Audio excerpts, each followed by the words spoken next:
Hello, I am Michael's son.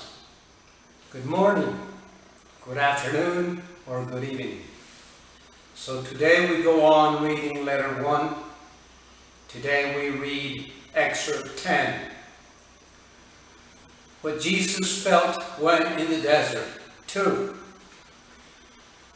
I perceived that in any dimension of existence, it was the mind, the intelligence exhibited, which was the all-important factor relating to creation and man himself. Therefore, Genesis should be rewritten. Before creation was universal mind, creative power behind and within creation itself.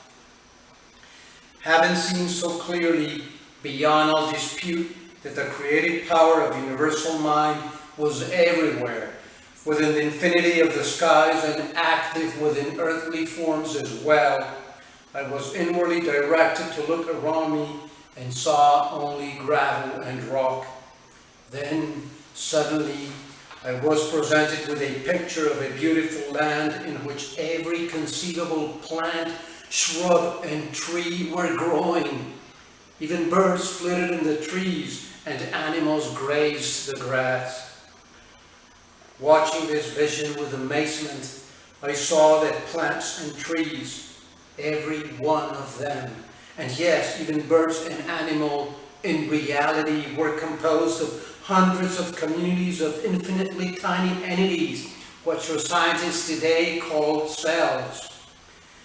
Hundreds of communities of cells working continuously in an entirely harmonious spirit of cooperation to produce the substance and the various organs of the inner system and the outer appearance of the complete living entity. I contemplated this wonderful activity for a long time, although time was no longer of any importance to me.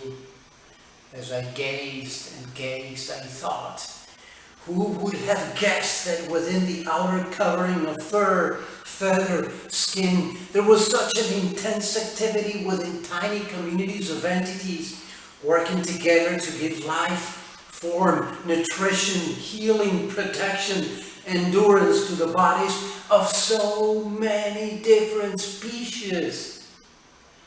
It was the intelligently performed work which drew my attention.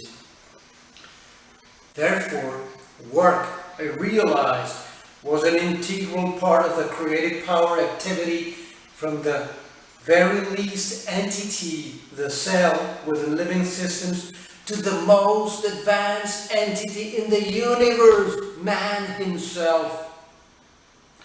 In the systems of all living things, all the labor was under the direction, ultimately, of the divine creative power in whom were the plans and designs of creation. I saw that these plans and designs were, in reality, consciousness forms, and could be called words, since each word signifies a very special consciousness form. Hence, the original word in creative power consciousness becomes manifested in the visible world. The word, and therefore the consciousness pattern, remains within the divine creative mind, continually bringing forth its own. I could see then that everything in the universe did live, move, and have its being in the creative power of universal mind, which was infinite and eternal, and was the only true reality behind all manifestations of individualized form. I was filled with praise that everything in the world was out of, and yet within these superlative creative power of divine mind.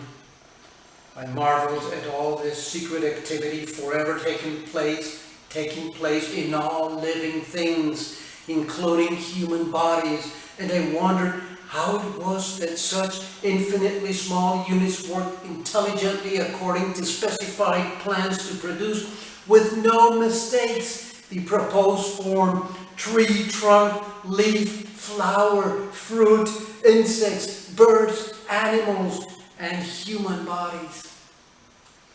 I then realized even more clearly that the creative power was the very source of all intelligent activity in the universe. If mankind possessed intelligence, it was only because he had drawn it from the universal source of all being. He had drawn it from the universal source of all being. But there is more to it. I was shown that the divine creative power always worked according to certain fundamental and exact principles of construction. I was shown this, that just as men have clear characteristics and a well-defined nature in their self-presentation to the world at large, so did the creative power possess a clearly defined nature, distinct characteristics which could be clearly recognized in the manner that all living things, plants, animals, birds, and man were constructed and maintained. I saw that these principles and characteristics, clearly observable in the process of creation, were set in variable laws governing all of existence. These laws are so much part of life that they are never questioned.